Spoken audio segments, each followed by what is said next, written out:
Hello everyone, welcome to a video about the Meta Quest 3. Now, I planned on originally making two videos about the Quest 3. I held up 4, but 2 videos. One is a main review, overview of the headset, and then 2 being a apps and best games kind of thing for the Meta Quest 3. But I put both of those videos, both of those projects on hold to make this video because I feel like this video is more important, it's more critical to, the timing of everything, and also kind of a good preface to my review so you can kind of understand where I'm coming from. So yes, today we're going to be talking about Quest 3 quality control issues. Now, I'm not talking about anything software related, I'm not talking about performance, reduction or things like that. I'm talking about hardware level defects in Quest headsets.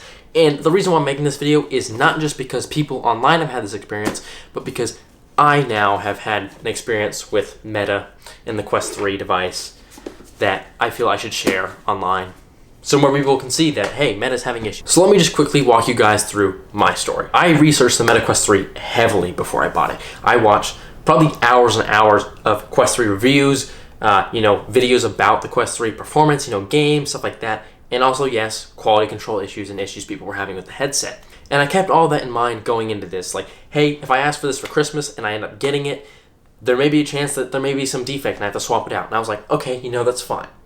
I'll deal with that. I want to try the Quest 3. I'm fine dealing with that. Now, when I was researching, I was really shopping between the Quest 3 and the PSVR 2.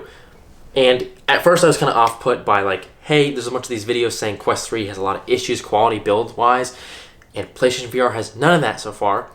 But ultimately I decided in the Quest 3, that's not what this video is about right now. This video is about the hardware level stuff that I experienced. So I got my Quest 3 on Christmas, as did apparently a lot of people, or Quest 2 people, because the Quest app skyrocketed to #1 on the App Store on Christmas Day, which is cool. That's pretty cool. It's pretty crazy.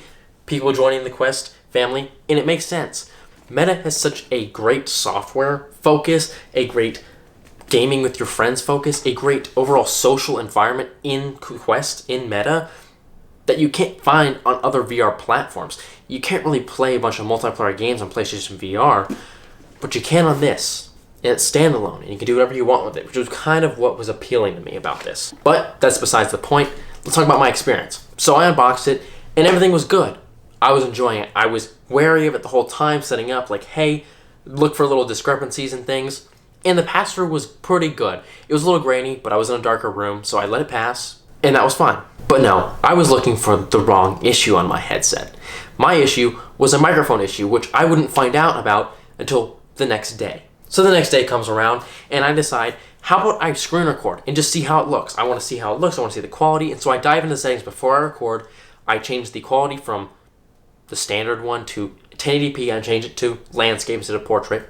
And I change it to, I think I changed it to 30 FPS just to try it out. And I increased the bit rate from 5 to 10, or the default to 10, so whatever that is. And it was fine. I go to screen record. I select include mic audio. Screen record, gameplay smooth. I see a little indicator dot, it's all good. I'm using it, cool.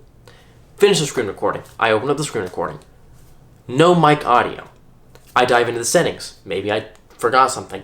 There's no other settings for the microphone other than mute or unmute. You can't change the recording volume. You can't change all that. So then I looked it up. People were having similar issues, and apparently it's just a hit or miss issue. You might have it, you might not. I factory reset my headset 5 times. Every single time I did it, it changed. Sometimes I'd have mic audio and no gameplay audio. Sometimes I'd have gameplay audio and no mic audio. And then sometimes the gameplay audio would be overwhelmingly loud, you couldn't even hear my voice. So all that was frustrating, and I thought, maybe it'll just pass in a software update. But then I thought, this is a $500 headset. Why am I waiting for the software to get better when it's actually probably a hardware issue that Meta didn't respond to people about in the posts on MetaQuest support and on Reddit? Well, I decided, let's go out and buy another one. So that's what I did. I kept the original one, I bought a new one, and I unboxed it. And I'm going to throw up the clips right now of past Aiden unboxing it and talking about it. I forgot exactly what I said, but I'll let those clips play. So we're currently testing. This is the original Meta Quest 3. You can see I don't have the lens covers on it. This is the one I've been using for a few days, and it's in this case. This is the one I literally just opened from Target, and it's charging right now. It's applying an update. Ignore the mess of wires, but you can see the lens protectors are still on it. Because I'm just trying to see if this issue gets fixed, if it's a headset issue or an actual defect of this particular unit.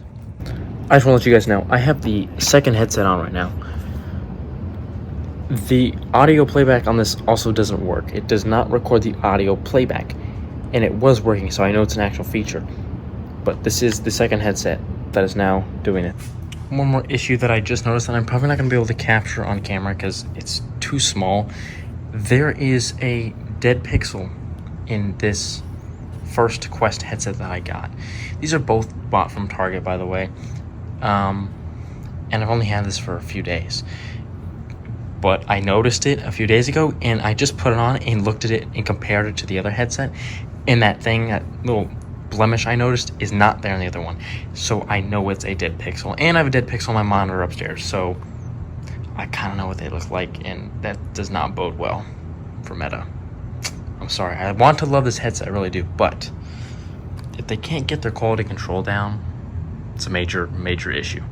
And just like that, after roughly an hour of testing, I've come to the conclusion that it's probably just a software issue, or it's just something that I can't find the setting for. In that case, it could be a total non-issue, and I'm just making a big deal out of nothing. I just can't find the setting. Hopefully it's just a software issue, and an update will fix it, because it's now happened on 2 headsets, and I'm not going to go buy a third one to test that. I really want to recommend this product. I love the headset, but I don't want to recommend a product when you have to gamble on the chances of receiving the product you're promised. I found a dead pixel on the original headset I got from Target, so it's a little frustrating. Now you guys can kind of see what I was experiencing. I found out that, yeah, I had a dead pixel on my original headset. Now, I couldn't get any photos of it because it's a VR headset. It's kind of hard to take photos of, and it's kind of hard to get your phone or any other camera to focus on the screen and capture a dead pixel. But believe me, it was there, just a single dead pixel. It was either dead or stuck, but either way, it was annoying and it was bothering me. So I decided I'm going to return the original headset. And the second headset, which I'm pretty sure I said in the recording, also still had a microphone issue. Well, fast forward a few days, it just randomly decided to fix itself. No software update, no even turning off the headset. I always just put the headset in sleep mode and just put it in its case. It just randomly decided to fix itself when I screen recorded the next day. I don't know what I did. I don't know if maybe it downloaded something overnight, but there was no big updates that came out. There were no security patches, so I don't know what fixed it, but it just magically fixed itself. And so, yeah, while my experience was first an audio issue that turned out to probably be software related, even though I'll never be sure, I found out that my display had issues, which is annoying for a $500 headset. And so I don't want to get into whether or not I recommend this device, because I want to say that for the review that I'm shooting very soon and have a lot of thoughts to go over. But I can give you a little bit of what I think right now. I don't want to recommend a great product that potentially has issues. You shouldn't have to gamble on whether or not your $500 purchase, this or a PlayStation 5 or an Xbox Series X, if this is going to work properly as advertised. There should be no question about, am I going to have a dead pixel? Is my microphone going to work? Is the headset going to crack? Is it going to break on me? Is the battery going to suck? Is the pass-through going to suck? Are the cameras going to be broken? You just want to buy this and use it. You want to have confidence in it. And right now, I wouldn't say I do. So yeah, sure enough, charging issues, melted charging ports. That's a pretty big issue. You know, I don't know what circumstances people are charging under, if it's a really hot room, if they're using some 120 watt fast charging brick that the Quest 3 just can't handle. I've stuck with my 18 watt one that came with the Quest 3, and so far, no issues yet. Fingers crossed. If they really want the metaverse to take off, which I don't even know if they're really going after anymore, you're selling the hardware for it. Why can't that hardware be good? If you're into technology like me, here's the best analogy I can make. Back in the day, forget what year it was, but back when Google was making, I think the Pixel, it was either the 2 or the 3, but really I remember the 3 and 3 XL. Those two devices were being sold by Google, Google Pixel 3 and 3 XL. They were good devices.